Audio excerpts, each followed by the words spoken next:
Good afternoon, ladies and gentlemen, and welcome to Grumman Pilot's YouTube channel.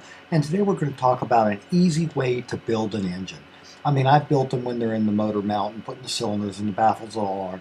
But if you can get one vertically built like this, it's a whole lot easier to put together. Then you can walk around it, get the cylinders on. Then you can get the baffle seals. You can get the inner cylinder connect baffles, and then you get all the accessories on the back.